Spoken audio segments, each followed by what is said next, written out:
നമസ്കാരം. ഇപ്പോൾ എങ്ങനെയുണ്ട്? ശരിക്കും അങ്ങോട്ട് കിട്ടിയില്ലേ? ആരെപ്പറ്റിയാണ് ഞാൻ ഈ പറയുന്നത് എന്ന് മനസ്സിലായോ?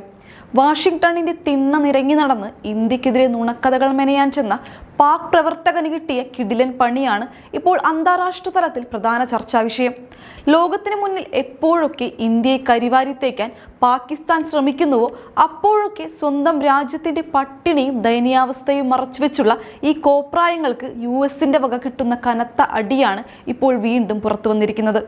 അമേരിക്കൻ ഉദ്യോഗസ്ഥരുടെ മുന്നിൽ വെച്ച് ഇന്ത്യക്കെതിരെ വിഷം തുപ്പാൻ നോക്കിയ പാക് മാധ്യമ പ്രവർത്തകനെ US പ്രതിനിധി പച്ചയ്ക്ക് നാണം കെടുത്തി അടക്കിയിരിക്കുന്ന കാഴ്ച പാകിസ്ഥാന്റെ വിദേശ നയത്തിന്റെ കണ്ണു തുറപ്പിക്കുന്ന വലിയൊരു തിരിച്ചടിയാണ്. സ്വന്തം രാജ്യത്തെ ജനങ്ങൾ തെരുവിൽ അലയുമ്പോഴും അയൽ രാജ്യത്തിനെതിരെ ഗൂഢാലോചന നടത്താൻ വിദേശ മണ്ണിൽ ചെന്ന് വായ തുറന്ന പാക് മാധ്യമ പ്രവർത്തകന്റെ ഈ പരിതാപകരമായ അവസ്ഥ ലോക മാധ്യമങ്ങൾ വൻ പരിഹാസത്തോടെയാണ് റിപ്പോർട്ട് ചെയ്യുന്നത്.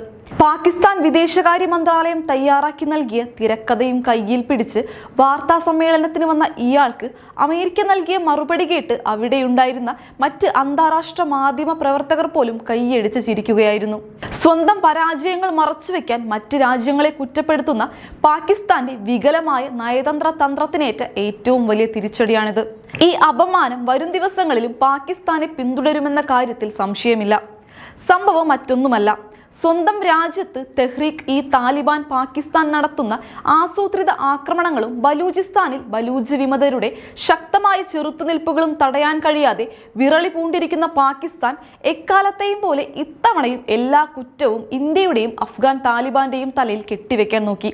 വാഷിംഗ്ടണിൽ നടന്ന ഒരു ഔദ്യോഗിക വാർത്താ സമ്മേളനത്തിനിടെയായിരുന്നു പാകിസ്ഥാൻ പത്രപ്രവർത്തകന്റെ ഈ നെട്ടോട്ടവും വെപ്രാളവും. ഇന്ത്യയും താലിബാനുമാണ് ഭീകരത പ്രോത്സാഹിപ്പിക്കുന്നത്. ഇതിൽ അമേരിക്കയുടെ നിലപാട് എന്താണ്? ഇതായിരുന്നു ആ പത്രപ്രവർത്തകൻ യാതൊരു നാണമോ ഉളുപ്പോ ഇല്ലാതെ പരസ്യമായി ചോദിച്ചത്. ഭീകരതയൊന്നുമില്ലാത്ത മാടപ്രാവുകളുടെ സമാധാന രാജ്യം പാകിസ്ഥാൻ എന്ന് ലോകത്തെ ബോധ്യപ്പെടുത്താനായിരുന്നു ഇയാളുടെ വിഫല ശ്രമം. സ്വന്തം തെറ്റുകൾ മൂടിവെക്കാൻ അന്താരാഷ്ട്ര വേദികളിൽ ഇരവാദം ഉന്നയിക്കുന്നത് പാകിസ്ഥാന്റെ സ്ഥിരം ശൈലിയാണ്. എന്നാൽ പാകിസ്ഥാന്റെ പതിവ് ഇരവാദവും നുണപ്രചാരണങ്ങളും ലോകത്തിന് മുന്നിൽ ഒരിക്കൽ കൂടി തുറന്നു കാട്ടപ്പെടുകയാണ് ഇതിലൂടെ സംഭവിച്ചത്. അതായത് അടുക്കളയിലെ കാര്യം അങ്ങാടിപ്പാട്ടായെന്ന് ചുരുക്കം. എന്നാൽ പാക് മാധ്യമ പ്രവർത്തകന്റെ ഈ വിഡ്ഢിത്തവും അനാവശ്യമായ ചോദ്യത്തിന് US പ്രതിനിധി നൽകിയ മറുപടി കേട്ട് പാകിസ്ഥാൻ നയതന്ത്ര ലോകം തന്നെ അമ്പരന്നുപോയി. ഇന്ത്യ ഭീകരതയെ പിന്തുണയ്ക്കുന്നുവെന്ന പാകിസ്ഥാന്റെ വാദത്തെ അമേരിക്കൻ വക്താവ് പൂർണ്ണമായും അവഗണിക്കുക മാത്രമല്ല ചെയ്തത്, മറിച്ച് ഇന്ത്യയുമായുള്ള തന്ത്രപ്രധാന ബന്ധത്തിന്റെ ആഴവും പരപ്പും അന്താരാഷ്ട്ര മാധ്യമങ്ങൾക്ക് മുന്നിൽ പരസ്യമായി പ്രഖ്യാപിക്കുക കൂടി ചെയ്തു. ഇന്നത്തെ ഇന്ത്യ എന്നത് ആർക്കും തള്ളിക്കളയാനാവാത്ത വിധം ലോകം ഉറ്റുനോക്കുന്ന അതിശക്തമായ സാമ്പത്തിക പ്രതിരോധ ശക്തിയാണ്. ലോകരാജ്യങ്ങൾക്കിടയിൽ ഭാരതത്തിന്റെ വളർച്ചയും വികസനവും അത്രമേൽ ആഴത്തിൽ വേരോടിയതാണ്. സാങ്കേതിക വിദ്യയിലും പ്രതിരോധ മേഖലയിലും സാമ്പത്തിക രംഗത്തും ഇന്ത്യ കൈവരിച്ച ബഹുദൂര കുതിച്ചുചാട്ടം ആഗോള തലത്തിൽ തന്നെ ഭാരതത്തിന്റെ വിലയും പ്രശസ്തിയും ആകാശം മുട്ടെ ഉയർത്തിയിരിക്കുകയാണ്. വിശ്വസനീയമായ സാമ്പത്തിക അടിത്തറയും ആഗോളതലത്തിലെ നിർണായക സ്വാധീനവും കാരണം അമേരിക്ക ഉൾപ്പെടെയുള്ള ലോകശക്തികൾ ഇന്ത്യയെ അത്യധികം ബഹുമാനത്തോടെയാണ് വീക്ഷിക്കുന്നത്. അന്താരാഷ്ട്ര തലത്തിൽ ഇന്ത്യയുടെ പങ്കാളിത്തത്തിന് അമേരിക്ക നൽകുന്ന മുൻഗണന എത്രത്തോളം ഉണ്ടെന്ന് ഈ സംഭവം തെളിയിക്കുന്നു. വാഷിംഗ്ടണിന് ഇന്ത്യ എന്നത് ആഗോള ജനാധിപത്യത്തിലെ ഏറ്റവും വിശ്വാസ്യതയുള്ള ഉറ്റ പങ്കാളിയാണ്. അല്ലാതെ പിച്ചച്ചട്ടിയുമായി ലോകരാജ്യങ്ങളുടെ പടിക്കൽ വന്ന് നുണകൾ പ്രചരിപ്പിക്കുന്ന ഭീകരവാദത്തിന്റെ വിളനിലമായ പാകിസ്ഥാനെ പോലെയല്ല ഇന്ത്യ എന്ന വ്യക്തമായ സന്ദേശമാണ് US ഇതിലൂടെ നൽകിയത്. അമേരിക്കയുടെ ഭാഗത്തു നിന്ന് പ്രതീക്ഷിക്കാത്ത തരത്തിലുള്ള കൃത്യമായ തിരിച്ചടി ലഭിച്ചതോടെ പാക് മാധ്യമ പ്രവർത്തകന്റെ വായ അടഞ്ഞുപോയി എന്ന് മാത്രമല്ല, ചോദ്യം ചോദിച്ച വേദിയിൽ വെച്ച് തന്നെ അയാൾക്ക് തലകുനിക്കേണ്ടി വരികയും ചെയ്തു. അന്താരാഷ്ട്ര വേദികളിൽ ഇന്ത്യക്കെതിരെ സൃഷ്ടിക്കാൻ ശ്രമിക്കുന്ന വ്യാജ ആഖ്യാനങ്ങൾക്കും വ്യാജ വാർത്തകൾക്കുമെല്ലാം അമേരിക്കയും പാശ്ചാത്യ രാജ്യങ്ങളും പുല്ലുവിലയാണ് കൽപ്പിച്ച് തള്ളിക്കളയുന്നത് എന്ന യാഥാർത്ഥ്യം പാകിസ്ഥാൻ ഇനി എന്ന് തിരിച്ചറിയും? തങ്ങൾ കെട്ടിയുയർത്തുന്ന വ്യാജ ബിംബങ്ങളും കള്ളക്കഥകളും ലോകവേദിയിൽ ചീട്ടുകൊട്ടാരം പോലെ തകർന്നു വീഴുന്നത് കാണാൻ മാത്രമായിരുന്നു പാക് പ്രതിനിധിയുടെ യോഗം. ലോകമെമ്പാടുമുള്ള നയതന്ത്ര വിദഗ്ധർ ഈ തിരിച്ചടിയെ പാകിസ്ഥാന്റെ വിദേശ നയത്തിന്റെ ആകെ തുകയായ പരാജയമായാണ് വിലയിരുത്തുന്നത്. കഴിഞ്ഞ വർഷം നടപ്പിലാക്കിയ ഓപ്പറേഷൻ സിന്ദൂറിന് ശേഷം ഇന്ത്യ പാകിസ്ഥാനിലെ തീവ്രവാദ ഗ്രൂപ്പുകൾക്ക് പിന്തുണ നൽകുന്നുണ്ടെന്ന് വരുത്തി തീർക്കാൻ പാകിസ്ഥാൻ നയതന്ത്ര തലത്തിൽ നടത്തിയ എല്ലാ ശ്രമങ്ങളും വെള്ളത്തിൽ വരച്ച വര പോലെയായി മാറി. അമേരിക്കൻ പ്രതിനിധി തന്റെ പ്രസംഗത്തിലോ തുടർന്ന് നൽകിയ മറുപടിയിലോ ഇന്ത്യക്കെതിരെയുള്ള പാക് ആരോപണത്തെ ഒരക്ഷരം കൊണ്ട് പോലും പിന്തുണച്ചില്ല. ഇത് മാത്രമല്ല, പാകിസ്ഥാന്റെ ഈ വ്യാജ പ്രചാരണത്തെയും കാപട്യത്തെയും അർഹിക്കുന്ന അവഗണനയോടെ പൂർണ്ണമായി തള്ളിക്കളയുകയും ചെയ്തു. ഈ അപമാനം പാക് വിദേശകാര്യ മന്ത്രാലയത്തിനേറ്റ ഏറ്റവും വലിയ തിരിച്ചടികളിലൊന്നായി ഇതിനോടകം മാറിക്കഴിഞ്ഞു. അമേരിക്കയിൽ നിന്ന് എന്തെങ്കിലും തരത്തിലുള്ള പിന്തുണ ലഭിക്കുമെന്ന് പ്രതീക്ഷിച്ച പാകിസ്ഥാന് ലഭിച്ചത് കനത്ത നിരാശയും അന്താരാഷ്ട്ര അപമാനവും മാത്രമാണ്. വരും ദിവസങ്ങളിൽ അന്താരാഷ്ട്ര തലത്തിൽ തങ്ങളുടെ വ്യാജവാദങ്ങൾക്ക് യാതൊരു പ്രസക്തിയുമില്ലെന്ന് പാകിസ്ഥാൻ കൂടുതൽ തിരിച്ചറിയും. തന്ത്രപ്രധാനമായ ആഗോള വിഷയങ്ങളിൽ ഇന്ത്യ കാണിക്കുന്ന പക്വതയും പാകിസ്ഥാന്റെ അപക്വമായ പെരുമാറ്റവും തമ്മിലുള്ള വ്യത്യാസം ഇവിടെ നല്ല രീതിയിൽ പ്രകടമാണ്. സ്വന്തം രാജ്യത്ത് പാവപ്പെട്ട ജനങ്ങൾക്ക് കുടിക്കാൻ നല്ല വെള്ളമോ കഴിക്കാൻ കൃത്യമായി ഭക്ഷണമോ ഇല്ലാതെ നാട് മുഴുവൻ പട്ടിണിയും പണപ്പെരുപ്പവും കൊണ്ട് വലയുമ്പോൾ ഇന്ത്യയുടെ അഭൂതപൂർവമായ വളർച്ചയും വികസനവും കണ്ട് അസൂയ മൂത്ത് അലയുന്ന പാക് ഭരണാധികാരികളുടെയും അവരുടെ ആജ്ഞാനുവർത്തികളായ മാധ്യമങ്ങളുടെയും യഥാർത്ഥ മുഖമാണ് ഈ സംഭവത്തിലൂടെ വീണ്ടും ലോകത്തിനു മുന്നിൽ വെളിച്ചത്തായിരിക്കുന്നത്.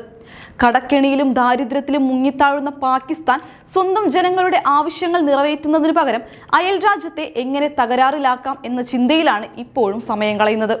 അമേരിക്കയെ കൂട്ടുപിടിച്ചുകൊണ്ട് ഇന്ത്യയെ അന്താരാഷ്ട്ര തലത്തിൽ ഒറ്റപ്പെടുത്താമെന്ന അവരുടെ പഴയ വ്യാമോഹങ്ങൾ ഇനി ഒരു കാലത്തും നടപ്പിലാകില്ലെന്ന് മനസ്സിലായതോടെ പാകിസ്ഥാന് ലഭിച്ചിരിക്കുന്നത് കനത്ത നാണക്കേടും പ്രഹരവുമാണ്. വികസനത്തിന്റെ പുതിയ പാതകൾ വെട്ടിത്തുറക്കുന്ന ഇന്ത്യയെ കണ്ട് അസൂയപ്പെടുന്നതിന് പകരം സ്വന്തം രാജ്യത്തെ ജനങ്ങളുടെ അടിസ്ഥാന ആവശ്യങ്ങൾ നിറവേറ്റാനാണ് പാകിസ്ഥാൻ ഭരണാധികാരികൾ അടിയന്തരമായി ശ്രദ്ധിക്കേണ്ടത്. സ്വന്തം രാജ്യത്തിനുള്ളിൽ ഭീകരവാദത്തെ പാലൂട്ടി വളർത്തുന്ന അപകടകരമായ വിദേശ നയങ്ങളെ സ്വന്തം മാധ്യമങ്ങൾ ചോദ്യം ചെയ്യാൻ ധൈര്യപ്പെടുന്നില്ല. സ്വന്തം സൈന്യവും സർക്കാരും നടത്തുന്ന അതിക്രമങ്ങളെയും സാമ്പത്തിക പരാജയങ്ങളെയും മൂടിവെക്കാൻ വേണ്ടി മാധ്യമങ്ങളെ ഉപയോഗിച്ച് ഇതുപോലെ നാടകം കളിക്കുകയാണ് അവർ ചെയ്യുന്നത്. അതിനു പകരം അന്താരാഷ്ട്ര വേദികളിൽ ചെന്ന് ഇന്ത്യക്കെതിരെ തെറ്റായ ആരോപണങ്ങൾ ഉന്നയിക്കുന്ന പാക് മാധ്യമ പ്രവർത്തകരുടെ ഈ കോപ്രായങ്ങൾ ലോക സമൂഹം മുഴുവൻ കടുത്ത പുച്ഛത്തോടെയാണ് ഇന്ന് നോക്കിക്കാണുന്നത്. ഭീകരതയുടെ ആഗോള കേന്ദ്രമെന്ന ചീത്തപ്പേര് മാറ്റിയെടുക്കാൻ യാതൊരു ശ്രമവും നടത്താതെ ഇന്ത്യക്കെതിരെ തിരിയുന്നവരുടെ എല്ലാ നീക്കങ്ങളും ഇനി അടിയോടെ തകർന്നടിയുകയുള്ളൂ. ഭാരതത്തിന്റെ അടിയുറച്ച നയതന്ത്ര ശൈലിയും രാജ്യസുരക്ഷാ നിലപാടുകളും ആഗോളതലത്തിൽ വലിയ തോതിൽ അംഗീകരിക്കപ്പെടുന്ന കാഴ്ചയാണ് ലോകം സാക്ഷ്യം വഹിക്കുന്നത്. ഇന്ത്യയുടെ കരുത്തിനും വൻ കുതിച്ചുചാട്ടത്തിനും മുന്നിൽ പിടിച്ചു നിൽക്കാനാവാതെ വിറളി പൂണ്ടിരിക്കുന്ന പാകിസ്ഥാന് കാര്യങ്ങൾ തിരിച്ചറിയാതെ ഇനിയും ഇതുപോലെ അമളി കാണിച്ചാൽ വരും ദിവസങ്ങളിൽ ലോകത്തിനു മുന്നിൽ ഇതിലും വലിയ അപമാനങ്ങൾ നേരിടേണ്ടി വരുമെന്ന കാര്യം ഉറപ്പാണ്. യാഥാർത്ഥ്യങ്ങൾ മനസ്സിലാക്കി സ്വന്തം തെറ്റുകൾ തിരുത്താൻ പാകിസ്ഥാൻ തയ്യാറായില്ലെങ്കിൽ ലോകവേദികളിൽ ഇനിയും അവർ അപഹാസ്യരായി മാറേണ്ടി വരും. നുണപ്രചാരണങ്ങൾ കൊണ്ട് ഒരു രാജ്യത്തിന്റെയും സൽപ്പേര് തകർക്കാൻ കഴിയില്ലെന്ന വലിയ പാഠമാണ് വാഷിംഗ്ടണിലെ ഈ സംഭവം പാകിസ്ഥാനെയും അവരുടെ മാധ്യമങ്ങളെയും വീണ്ടും പഠിപ്പിച്ചിരിക്കുന്നത്. സ്വന്തം രാജ്യത്ത് ഗോതമ്പ് പൊടിക്ക് വരി നിന്ന് തല്ലുകൂടുന്ന അവസ്ഥ മാറ്റാൻ കഴിവില്ലാത്തവരാണ് അമേരിക്കയിൽ ചെന്ന് ഇന്ത്യയെ ഉപദേശിക്കാൻ നടക്കുന്നത്.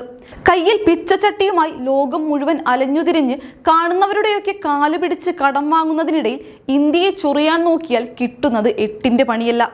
ഇതുപോലെയുള്ള അപമാനത്തിന്റെ കൂമ്പാരമായിരിക്കുമെന്ന് പാകിസ്ഥാൻ ഇനി എന്നാണാവോ പഠിക്കുന്നത്.